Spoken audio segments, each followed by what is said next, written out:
Hello friend, कैसे हैं आप सब। लेकर हाजिर हैं आप सभी के लिए एक और इम्पोर्टेंट वीडियो जिसमें हम डिस्कस करेंगे जीन पियाजे को। जीन पियाजे एक ऐसा टॉपिक है जिससे हर बार आपके एग्जाम में 2 से 3 क्वेश्चन आते ही आते हैं। आप पिछले वर्षों के पेपर उठा के देख लो, इस टॉपिक से आपको क्वेश्चन जरूर मिलेंगे। आज की इस वीडियो में हम डिस्कस करेंगे जीन पियाजे की कुछ इंपॉर्टेंट डिटेल। साथ ही साथ हम डिस्कस करेंगे जीन पियाजे की संज्ञानात्मक अवस्थाएं, कौन कौन सी अवस्थाएं थी संज्ञानात्मक, ये डिस्कस करेंगे। साथ ही साथ हम ये डिस्कस करेंगे कि संज्ञानात्मक अवस्थाएं किस एज तक होती हैं, यानी किस एज तक कौन सी अवस्था होती है। इसके साथ साथ हम ये भी डिस्कस करेंगे इन सभी अवस्थाओं की डिटेल। ठीक है, इसके साथ साथ हम कुछ और इम्पोर्टेंट क्वेश्चन भी इसके डिस्कस करेंगे। ठीक, तो हेलो दोस्तों, मैं अजय स्वागत करता हूं आप सभी का आज की इस वीडियो में। अगर आपको ये वीडियो अच्छी लगे तो वीडियो को लाइक करना, चैनल को सब्सक्राइब करके बेल आइकन को दबा लेना, जिससे हमारी आने वाली सभी वीडियो का नोटिफिकेशन आप तक समय से पहुंच जाए। तो चलिए शुरू करते हैं आज की क्लास। आज की क्लास में हम बात करते हैं जीन पियाजे की। देखो, जीन पियाजे को विकासात्मक मनोविज्ञान का जनक माना जाता है। कई बार एग्जाम में क्वेश्चन आता है कि विकासात्मक मनोविज्ञान का जनक कौन है, तो आपका जीन पियाजे राइट आंसर हो जाएगा। ठीक है, जीन पियाजे का जन्म हुआ था 1886 ईस्वी में। कब? 1886 ईस्वी में। कहाँ हुआ था? स्विट्जरलैंड में। ठीक है, आगे हम बात करेंगे। जीन पियाजे ने सर्वप्रथम the language of thought of the child पुस्तक 1923 में लिखी। बहुत बार एग्जाम में पूछा जाता है कि the language of thought of the child पुस्तक किसने लिखी, तो जीन पियाजे आपका राइट आंसर हो जाएगा। आगे हम बात करेंगे सबसे इंपॉर्टेंट चीज़, संज्ञानात्मक विकास का सिद्धांत जीन पियाजे ने दिया। बहुत बार एग्जाम में पूछा गया है कि संज्ञानात्मक विकास का सिद्धांत किसने दिया है, तो जीन पियाजे आपका राइट आंसर हो जाएगा। आगे बात करते हैं, पियाजे ने अपने प्रयोग अपने बच्चों पर किए। ठीक है, कई बार एग्जाम में पूछा गया है कि अपने बच्चों पर प्रयोग किस साइंटिस्ट ने किए थे, किस वैज्ञानिक ने किए थे, तो जीन पियाजे आपका राइट आंसर होगा। पियाजे ने अपने प्रयोग किए थे अपने बच्चों पर। चलिए आगे हम बात करेंगे जीन पियाजे की संज्ञानात्मक अवस्थाएं।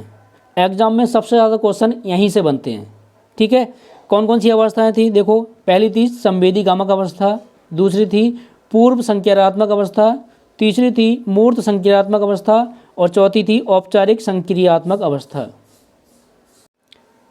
जीन पियाजे की संज्ञानात्मक अवस्थाएं। पियाजे की संज्ञानात्मक अवस्थाएं कौन कौन सी थी? एग्जाम में देखो सबसे ज़्यादा क्वेश्चन यहीं से बनते हैं। ठीक है, इन अवस्थाओं के ऊपर क्वेश्चन सबसे ज़्यादा बनते हैं। कौन कौन सी अवस्थाएं थी? संवेदी गामक अवस्था थी, पूर्व संक्रियात्मक अवस्था थी, मूर्त संक्रियात्मक अवस्था थी और चौथी जीन पियाजे की संज्ञानात्मक अवस्थाएं। एग्जाम में सबसे ज़्यादा क्वेश्चन यहीं से बनते हैं। ठीक है, तो देखो पियाजे ने संज्ञानात्मक अवस्थाएं दी थी कितनी? 4। कौन कौन सी? पहली थी आपकी संवेदी गामक अवस्था, दूसरी थी पूर्व संक्रियात्मक अवस्था, तीसरी मूर्त संक्रियात्मक अवस्था और चौथी थी औपचारिक संक्रियात्मक अवस्था या अमूर्त संक्रियात्मक अवस्था। ठीक, चलिए आगे हम बात करते हैं इनकी एज ग्रुप की। तो देखो, संवेदी गामक अवस्था जो होती है वो होती है आपकी 0 से 2 वर्ष। ठीक है, यानी जन्म से 2 वर्ष तक की जो अवस्था होती है वो होती है आपकी संवेदी गामक अवस्था। दूसरी है पूर्व या प्राक संक्रियात्मक अवस्था, इसे प्राक संक्रियात्मक अवस्था भी बोलते हैं। तो इसका जो एज ग्रुप होता है वो होता है 2 से 7 वर्ष। ठीक, तो 2 से 7 वर्ष के लिए कौन सी हो गई? पूर्व संक्रियात्मक अवस्था। तीसरी है मूर्त संक्रियात्मक अवस्था। ये अवस्था जो होती है ये होती है 7 से 11 वर्ष तक। ठीक है, 7 से 11 वर्ष तक जो अवस्था होती है वो आपकी मूर्त संक्रियात्मक अवस्था होती है। आगे हम बात करते हैं अमूर्त संक्रियात्मक अवस्था। ये जो अवस्था होती है 11 से 14 वर्ष, यानी 11 वर्ष से ऊपर जो अवस्था होती है वो होती है अमूर्त संक्रियात्मक अवस्था। चलिए अब इन सभी अवस्थाओं को हम डिटेल से समझते हैं। पहली अवस्था है संवेदी गामक या इंद्रिय गामक अवस्था। तो देखो, ये जन्म से 2 वर्ष तक की अवस्था होती है, यानी 0 से 2 वर्ष तक की अवस्था होती है। और इस अवस्था में बालक जो भी कार्य करता है वो अपनी इंद्रियों द्वारा करता है। इंद्रियां जैसे आँख, नाक, कान, त्वचा। ठीक है, तो इंद्रियों के द्वारा ही अधिकतर कार्य बच्चा करता है। आगे हम बात करेंगे गामक क्रियाएं, यानी पकड़ना, खेलना आदि, ये सभी इस अवस्था में करता है। बात क्लियर? तो संवेदी गामक या इंद्रिय गामक अवस्था भी इसे बोलते हैं। चलिए आगे हम बात करते हैं पूर्व या प्राग संक्रियात्मक अवस्था। तो देखो, ये जो अवस्था होती है ये होती है 2 से 7 वर्ष की अवस्था। ठीक है, और इस अवस्था में बच्चा क्या करता है? पड़ोसी बच्चों के साथ खेलना पसंद करता है।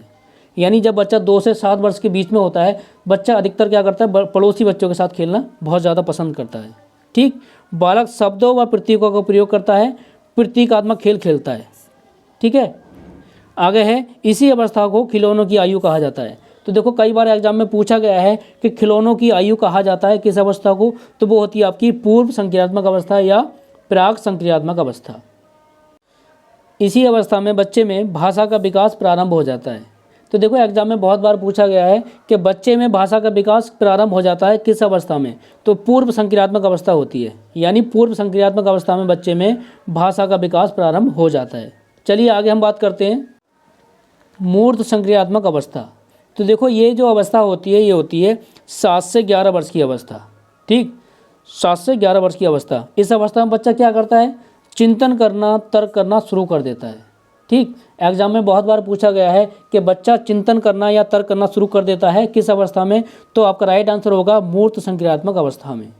ठीक है, आगे बात करते हैं। इसी अवस्था में बालक दिन, तारीख, समय, महीना आदि बताने के योग्य हो जाता है। ठीक, तो बच्चा इस अवस्था में क्या करता है, दिन, तारीख, समय, महीना आदि बताने के लिए तैयार हो जाता है। ठीक, आगे हम बात करेंगे।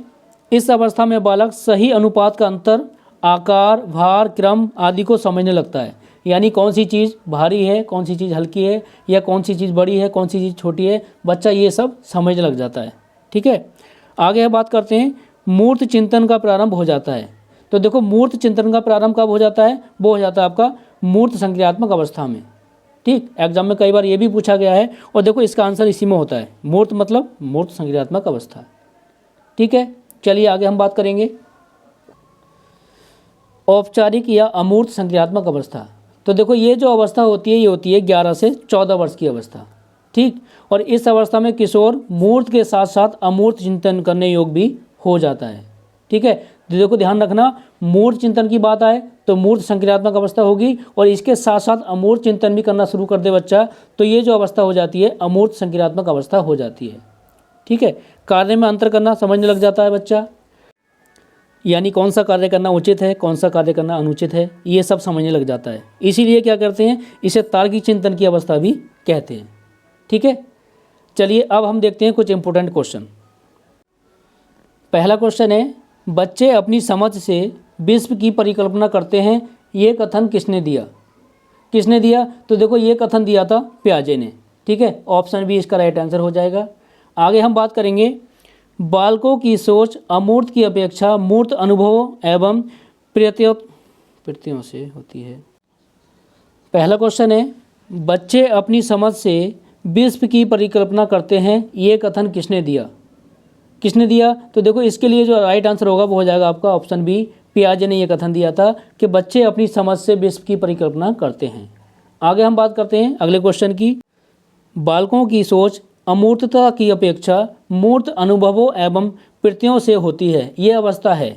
कौन सी अवस्था है, 7 से 12 वर्ष तक, 12 से 22 तक, या 2 से 7 वर्ष तक, या जन्म से 2 वर्ष तक। तो देखो अमूर्तता की अपेक्षा मूर्त अनुभवों की बात की जाए तो ये हो जाएगा आपका 7 से 12 वर्ष तक।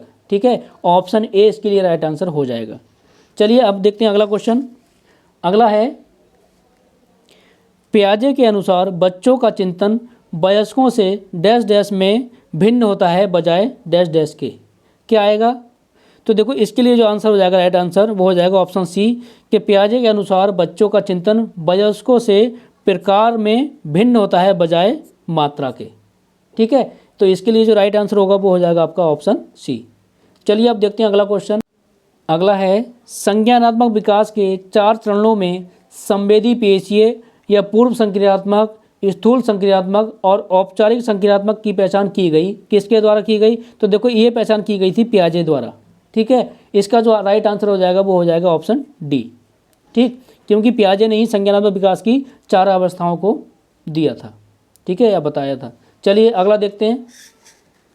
अगला है, पियाजे के अनुसार विकास की पहली अवस्था यानी जन्म से 2 वर्ष के दौरान बच्चा सबसे बेहतर सीखता है। कैसे सीखता है, तो इसके लिए जो हो जाएगा सबसे राइट आंसर हो जाएगा ऑप्शन सी, इंद्रियों के प्रयोग द्वारा। ठीक, एग्जाम में बहुत बार ये क्वेश्चन पूछा गया है कि बच्चा किस अवस्था में इंद्रियों का प्रयोग करता है, तो वो हो जाता है आपका पहली अवस्था जो होती है जन्म से 2 वर्ष में। ठीक है, संवेदी या पेशीय गामक अवस्था होती है। ठीक, चलिए अब देखते हैं अगला क्वेश्चन। अगला है, इंद्रिय गामक सिद्धांत किस मनोवैज्ञानिक ने दिया? तो देखो इसके लिए जो राइट आंसर हो जाएगा वो ऑप्शन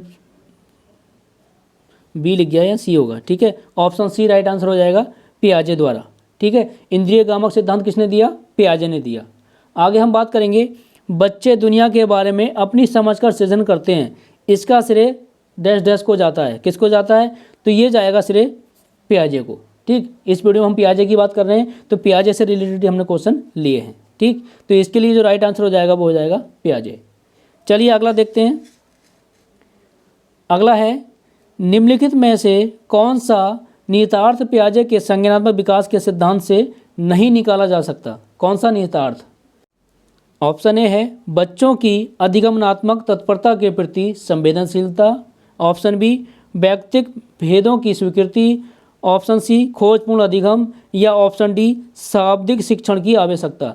तो देखो इसके लिए जो राइट आंसर हो जाएगा वो हो जाएगा आपका ऑप्शन डी, शाब्दिक शिक्षण की आवश्यकता, ठीक है। चलिए आप देखते हैं अगला क्वेश्चन। अगला है, निम्न में से किसने अवस्थाओं का सिद्धांत दिया? तो देखो अवस्थाओं की बात आए तो इसके लिए राइट आंसर हो जाएगा पियाजे, ठीक है। अवस्थाओं का सिद्धांत किसने दिया था? जीन पियाजे ने, तो ऑप्शन बी इसके लिए राइट आंसर हो जाएगा। अगला क्वेश्चन है, पियाजे के अनुसार निम्नलिखित में से कौन सी अवस्था में बच्चा अमूर्त संकल्पनाओं के विषय में तार्किक चिंतन आरंभ करता है? अभी हमने डिटेल से डिस्कशन किया, तो उसमें हमने पढ़ा होगा कि तार्किक चिंतन कब प्रारंभ करता है बच्चा। तो इसके लिए जो ऑप्शन ए राइट आंसर हो जाएगा, औपचारिक संक्रियात्मक अवस्था, यानी 12 वर्ष एवं उससे ऊपर, ठीक। ऑप्शन ए इसके लिए राइट आंसर हो जाएगा। चलिए अब देखते हैं अगला क्वेश्चन। अगला है, वह अवस्था जब बच्चा तार्किक रूप से वस्तुओं व घटनाओं के विषय में चिंतन प्रारंभ करता है। ऑप्शन ए औपचारिक संक्रियात्मक अवस्था, ऑप्शन बी पूर्व संक्रियात्मक अवस्था, मूर्त संक्रियात्मक अवस्था, या संवेदी प्रेरक अवस्था। तो देखो तार्किक रूप से चिंतन प्रारंभ करता है बच्चा, वो करता है मूर्त संक्रियात्मक अवस्था में। ऑप्शन सी इसके लिए राइट आंसर हो जाएगा, मूर्त संक्रियात्मक अवस्था। चलिए अब देखते हैं अगला क्वेश्चन। अगला है, पियाजे के अनुसार संज्ञानात्मक विकास के किस चरण पर बच्चा वस्तु स्थायित्व को प्रदर्शित करता है? ऑप्शन ए मूर्त संक्रियात्मक चरण, औपचारिक संक्रियात्मक चरण, संवेदी प्रेरक चरण, या पूर्व संक्रियात्मक चरण। तो देखो इसके लिए जो राइट आंसर हो जाएगा वो हो जाएगा ऑप्शन सी, संवेदी प्रेरक चरण। अगला है, पियाजे के अधिगम के संज्ञानात्मक सिद्धांत के अनुसार वह प्रक्रिया जिसके द्वारा संज्ञानात्मक संरचना को संशोधित किया जाता है डैश डैश कहलाती है। क्या कहलाती है? तो देखो ये अवस्था कहलाती है समायोजन। ऑप्शन सी इसके लिए राइट आंसर हो जाएगा, समायोजन। अगला क्वेश्चन देखते हैं, बच्चों के बौद्धिक विकास की 4 अवस्थाओं की पहचान की गई, किसके द्वारा की गई?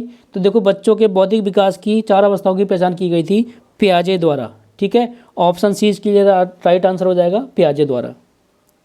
आगे बात करते हैं हम, डैश डैश के विचार से बच्चे सक्रिय ज्ञान निर्माता तथा नन्हे वैज्ञानिक हैं जो संसार के बारे में अपने सिद्धांतों की संरचना करते हैं।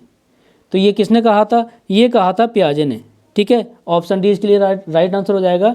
पियाजे ने कहा था कि बच्चे क्या होते हैं? सक्रिय ज्ञान निर्माता तथा नन्हे वैज्ञानिक होते हैं। चलिए अगला क्वेश्चन देखते हैं। अगला है, पियाजे के सिद्धांत के अनुसार बच्चे निम्न में से किसके द्वारा सीखते हैं? किसके द्वारा सीखते हैं? सही प्रकार से ध्यान लगाकर जानकारी को याद करना, समाज के आर्थिक योग्य सदस्यों के द्वारा उपलब्ध कराए गए सहारे के आधार पर, यह अनुकूलन की प्रक्रियाएं, या ऑप्शन डी है उपयुक्त पुरस्कार दिए जाने पर अपने व्यवहार में परिवर्तन करना। तो देखो इसके लिए जो राइट आंसर हो जाएगा वो हो जाएगा ऑप्शन सी, अनुकूलन की प्रक्रियाएं, ठीक है। ये आंसर इसके लिए राइट आंसर हो जाएगा। चलिए अगला देखते हैं। अगला है, एक वंश वृक्ष पर रिश्तेदारों के बीच संबंधों को समझने के लिए बच्चा किस कौशल का उपयोग करने में सक्षम होना चाहिए? किस कौशल में? ऑप्शन ए है कालानुक्रम, option B decoding, option C वर्गीकरण, या ऑप्शन डी मानसिक उत्क्रमण। तो देखो इसके लिए जो राइट आंसर हो जाएगा वो हो जाएगा ऑप्शन ए, कालानुक्रम, ठीक है। चलिए अब देखते हैं अगला क्वेश्चन। अगला है, जीन पियाजे ने संज्ञानात्मक विकास के अपने सिद्धांतों को विकसित और प्रस्तावित किया। कब? उत्तरकालीन 1700, प्रारंभिक मध्य 1800, उत्तरकालीन 1800, या मध्यकालीन 1900। तो देखो इसके लिए जो राइट आंसर हो जाएगा वो हो जाएगा ऑप्शन डी, मध्यकालीन 1900, ठीक है। चलिए अब देखते हैं अगला क्वेश्चन। अगला है, जीन पियाजे ने संज्ञानात्मक विकास के अपने सिद्धांत को विकसित करने के लिए आंकड़े एकत्र किए। कहाँ से किए थे? ऑप्शन ए संज्ञानात्मक विकास पर साहित्य समीक्षा करके, ऑप्शन बी कई अभिभावकों के साथ चर्चा करके, ऑप्शन सी अपने बच्चों को देखकर, या ऑप्शन डी प्रयोगशाला में बच्चों के साथ प्रयोग करके। तो देखो इसके लिए जो राइट आंसर हो जाएगा वो हो जाएगा ऑप्शन सी, अपने बच्चों को देखकर। ठीक है, तो चलिए इस वीडियो में बस इतना ही। मिलते हैं नेक्स्ट वीडियो में, कुछ और इंपॉर्टेंट क्वेश्चन आपके लिए लेकर आएंगे। अगर आपको ये क्लास अच्छी लगी हो तो वीडियो को लाइक करना, चैनल को सब्सक्राइब करके बेल आइकन को दबा लेना, जिससे हमारी आने वाली सभी वीडियो का नोटिफिकेशन आप तक समय से पहुंच जाए। तो चलिए मिलते हैं नेक्स्ट वीडियो में, तब तक के लिए बाय।